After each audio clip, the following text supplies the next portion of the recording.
It had been a pretty rough past few days for everyone. What with Shredder returning, Bebop and Rocksteady beating them with single blows, battling the Krang and taking down the Technodrome. Yeah, rough week. Everyone was exhausted, especially the boys. Even though they were happy with their accomplishments, everyone could tell that they desperately needed to get away from the city. All the boys wanted was a bit quiet so they could rest and recover, but the sounds of the city kept them from doing so. April, Christy, Splinter, and you more than anyone could see that they desperately need to get away.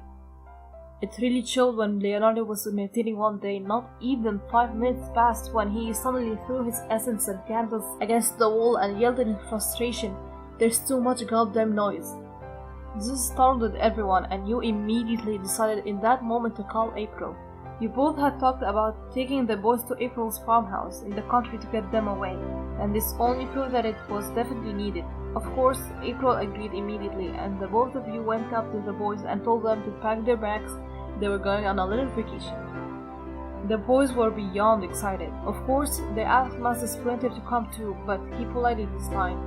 He didn't mind the noise of the city, and he would like a few days to himself, probably to restart the 24-hour meditation session, since his sons interrupted it last time.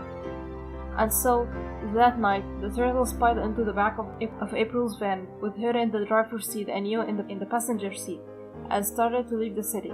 After a few hours of driving, the boys finally felt the van come to halt and the engine turned off. They looked up at each other excitedly, and you opened the back doors of the van, letting the sunlight in. They shielded their eyes from the sudden brightness and slowly stepped out of the van and looked around. "Whoa, this is so awesome!" Mikey whispered as he looked around in the wonder. There was so much sunshine and so much green. "And is that lake over there?" Donnie was studying everything he could see, every plant, bug, noise, you name it. Leo and Raph just smiled and looked around with wide eyes. This place was somewhere that they had never dreamed of going. They had seen places like this before on TV and in movies, and I often imagined it would be like to feel the grass beneath their feet, swim in the lake, and even roast marshmallows by the campfire.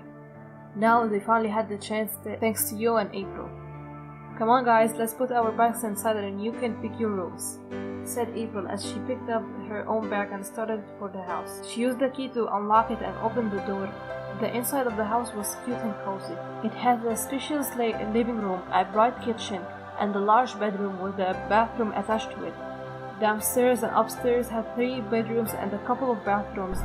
The boys insisted that either you and April get the master bedroom, or you both can share the room and we can see what happens.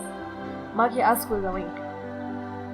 You know what, April? I'll just take the couch. You can have the bedroom. This is kind of your house," you offered. April knew you didn't mind sleeping on the couch, since you've had to crash at her place a couple of times in the past, so you were pretty used to sleeping on the couch at this point. The boys fluttered upstairs, and you and April laughed when you could hear them stomping around and yelling at each other from downstairs. "I called this room." "Oh man, I wanted that one." "Hey, I called top bunk."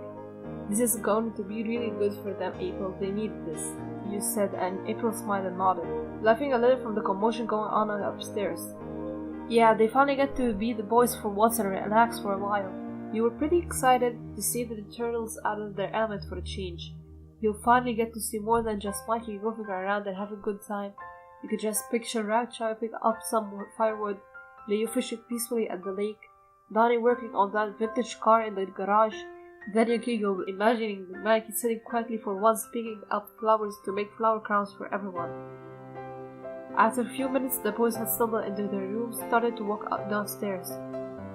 Raph and Mikey had their own rooms, while Leo and Donnie took the bunk beds in the other room. They all decided that since Leo and Donnie get their own rooms at the lair, Mikey and Raph should get that luxury for at least a few days.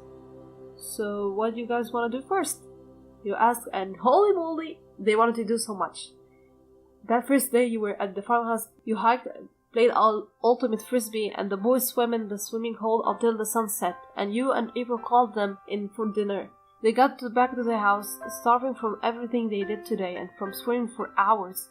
Their mouths watered when they saw all the delicious food set out on the table. Hamburgers, hot dogs, baked mac and cheese, smoked sausages with corn and vegetables, and cherry pie for dessert. Goddesses! Mikey and Raph yelled in union and got on their knees in front of you and April and started to practically worship you two. You laughed and patted their heads. All of this looks delicious, girls. Thanks so much for cooking, Leo said thankfully as he leaned down and smelled the food. April just smiled and waved him off, and you smiled at him. Don't thank us, you guys deserved it. Now, eat as much as you want. The boys happily did as they were told. After dinner was finished and the dishes were clean, everyone decided to turn in. You slipped on your pajamas and started heading for the couch. You were laying a blanket down on it, and when you noticed a small note placed carefully on your pillow was folded in half and had your name written on it. You raised an eyebrow and opened the note. What was written inside made you let out a small gasp and blushed deeply. You slowly sat on the couch and read every word. There's nothing about you that I didn't find beautiful, unique, smart, and loving. Today I feel like I finally got to see more of you and more of the wonderful person that you are. There is nothing more that I want to do, just hold you in my arms and call you mine. I have since the moment I met you, and I hope that you love me as much as I love you. Yours,